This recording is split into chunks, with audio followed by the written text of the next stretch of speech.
kaparokya, ang pag-uusapan po natin ngayong araw ay yung mga ilang naganap nga po sa pananghaliang programa ng Iconic Trio. Isa nga po dito ay yung pagbabalik ng YouTube channel ng Eat Bulaga at meron nga pong bumisita sa pananghaliang programa ng Iconic Trio na very controversial actress.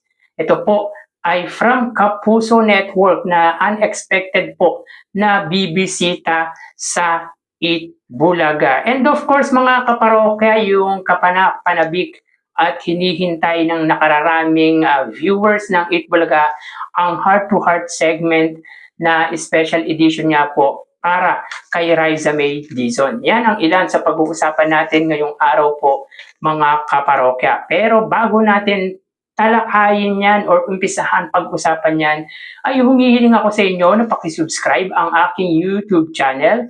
Paki-like and share na rin ang sa gayon ay mas dumami pa po makapanood ng mga ina-upload po nating video araw-araw. Maraming salamat po at sobrang na-appreciate ko po kayo mga kaparokya. By the way, ako nga po pala si Mervin, the man behind Kaparokya TV.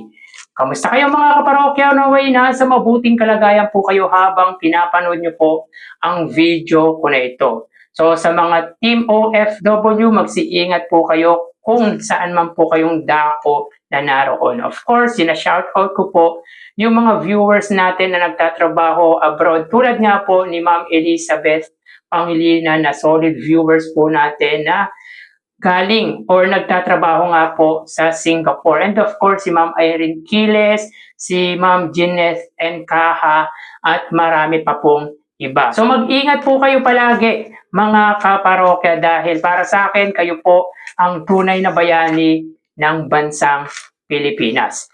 So umpisahan natin mga kaparokya ang ating pag-uusapan sa muling pagbabalik mga kaparokya ng YouTube channel, yung official YouTube channel ng Eat Bulaga na may 5.28 million subscribers. Ito po yung kauna-unang YouTube channel ng Eat Bulaga at masasabi po natin na very controversial nga po ito sapagkat inangkin nga po nito or inangkin po ito ng nakatunggali or sabihin po natin medyo nagkaroon nga po ng di pagkakaunawaan between TVJ, Tito Vic and Joey at ng Tape Incorporated. Kumbaga, inangkin po ng Tape Incorporated ang YouTube channel na pinaghirapan niya po ng legendary trio or yung mga staff ng Iconic Trio. So dito may kita natin na yung logo nga po, yung official logo ng Eat Bulaga sa kasalukuyan ay siya na pong official logo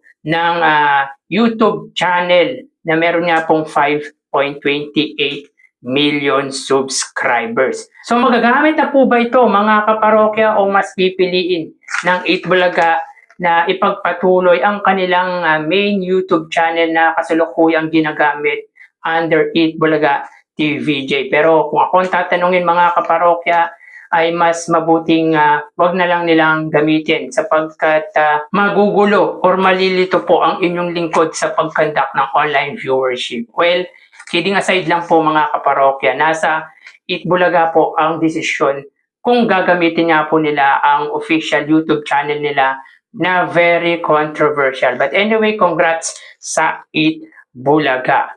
Samantala mga kaparokya, bukod sa pagbabalik or nagbalik nga po ang YouTube channel ng Eat Bulaga ay meron din pong nagbabalik sa pananghaliang programa ng Iconic Trio at yan nga po ay walang iba kundi si Diana Menezes. So sa mga hindi po nakakaalam, si Diana Menezes ay dating Eat Bulaga host. Siya po ay naging host ng Eat Bulaga back in 2007 hanggang 2012. Kaya hindi na po or familiar na po si Diana Menezes sa mga legit Dabarkads viewers or fanatics ng pananghaliang programa ng Iconic Trio. Kumbaga reunion ito para kay Diana Menezes sa mga dati nitong nakasama. Tulad niya po ni Bossing Vic Soto na present nga po kanina. Of course, nandun din po si Tito Soto. Kaso alam naman po natin na hindi po magpapakita live on TV si Tito Soto sapagkat nasa politika nga po siya sa kasalukuyan. And of course, yung Jowa Pao, nakasama din po ni Miss Diana Meneses, si Ryan Agoncillo, at si Alan Kay. Hindi po natin alam kung naabutan po ni Riza May Dizon si Ma'am Diana Meneses. Kaya welcome back. At yun nga po, naglaro po siya sa Gimme 5. And another guest, or sabihin po natin, isa sa naglaro nga po sa Gimme 5 ay ang controversial kapuso actress na si Rita Daniela. Tama po mga kaparokya, marami po ang nagulat at natuwa nang maglaro nga po ito sa segment na Gimme 5. Sayang mga kaparokya, hindi po siya pinalad maglaro kahit man lang po sa semifinals dahil sila po yung grupo or yung partner niya nga po ay hindi po pinalad manalo. Kumbaga, isa lang po ata ang nasagot nito sa Gimme 5. Pero mga kaparokya, ang maganda dito ay muli po din siyang nagbalik sa Eat Bulaga dahil nung time na nasa GMA Network pa po, ang Eat Bulaga ay madalas na bibisita or bumibisita nga po ito sa longest running noontime show sa bansa na Eat Bulaga. So sa mga hindi po nakakilala kay Miss Rita Daniela, siya po ay talent ng GMA Network. Hindi po natin alam kung freelance or nakakontrata po ito sa GMA. Ang mahalaga ay open siya na makita or bumalik sa pananghaliang programa na Eat Bulaga. At of course, hindi lang po isang actress si Ma'am Rita Daniela sapagkat siya nga po ang kauna-unahang grand champion sa Popstar Kids at singer-actress at sabihin na po natin very controversial sapagkat nagkaroon nga po siya ng controversial with Archie Alemania na kung saan ay kinasuhan nga po nito ang aktor, yung comedian na si Archie Alemania ng act of lasciviousness. Di po natin alam yung pinaka-ugat ng nangyari between the two of them. Pero mga kaparokya, at least kahit papaano ay nabibigyan na po ng katarungan yung tila pambabastos di umano sa kanya ni Archie Alemania. Kaya masasabi po natin at may turing po natin na si Miss Rita Daniela ay isa sa mga controversial actress dito sa bansa.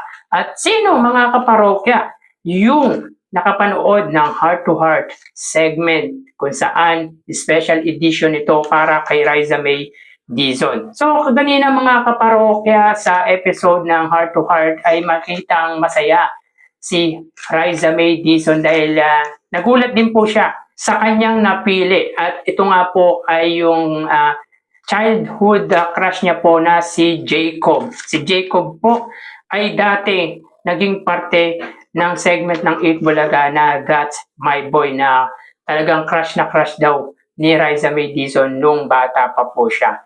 At isa pa po sa nakakatuwa dito mga kaparokya ay steady po ang naging views ng Eat Bulaga dahil sobrang hinintay at kinapanabikan ng mga viewers ng sumusuporta sa noontime show ng Iconic Trio yung segment na ito para kay Riza May Dizon. Of course, syempre may ilang mga viewers or karamihan nga po ang gustong makita na magkaroon nga po ng ka-love team or ka-date man lang po si Riza May Dizon. Sapagkat parang ang ironic na magkaroon nga po ng love team si Riza May Dizon. Kaya talagang sinubaybayan at talagang hinintay ang heart-to-heart segment ni Riza May, special edition ni Riza May Dizon. At makikita nyo dito mga kaparokya na ang views ng Eat Bulaga main YouTube channel ay mahigit 100,000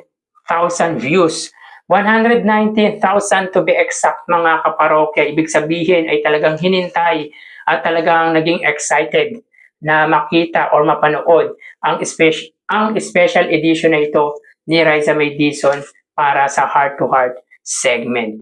So, mga kaparokya, nitong mga nagdaang araw or halos isang linggo nga po ay hindi po natin napanood si Henyo Master Joey De Leon at ang Singing Queens.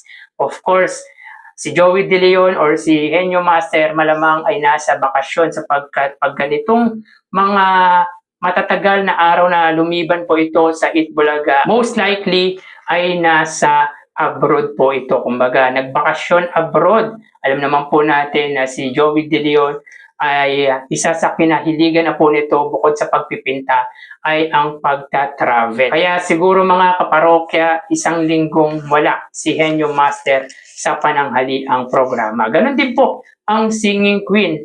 Last Monday lang po natin napanood ang Singing Queen, pero alam naman po natin na hindi po live ang Eat Bulaga kapag Monday episode. Kaya may tuturing natin mga kaparokya na isang linggo din pong wala ang singing group na Singing Queen. So, ano pong balita sa Singing Queen? Sa mga manonood po natin, paki-comment po kung ano po ang balita ngayon sa singing group ng Eat Bulaga na Singing Queen. Yung si Eunice Janice ay medyo nakikita po natin itong nagdaang episode ng pananghaliang programa. Pero yung iba pong member ng Singing Queen ay hindi po natin or wala po tayong balita. And upon checking sa ilang mga Facebook page na sumusuporta sa Eat Bulaga tulad ng Legit Dabarkads, LM Entertainment, Big Time TV Entertainment, yan po yung mga sinusuportahan at talagang chinecheck po natin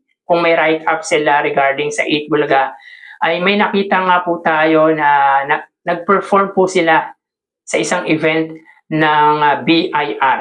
Kaya sabihin po natin na maganda naman po ang nagiging flow ng career ng Singing Queen, pero mas maganda pa rin po na nasisilayan po natin sila sa pananghaliang programa ng Iconic Trio. So paki-comment naman po yung mga ganap or naging ganap nga po sa Singing Queen itong nagdaang araw, and of course, anong masasabi nyo patungkol sa pinag-usapan natin? Sino sa inyo yung nagulat sa pagbisita ni Rita Daniela sa Eat Bulaga? At sino ang kinilig sa heart-to-heart segment ni Riza May Dizon? Paki-comment naman po ang inyong opinion at reaction with regard nga po dito. So hanggang dito na lang po tayo mga kaparokya. Magsiingat po tayo palagi. Thank you and God bless.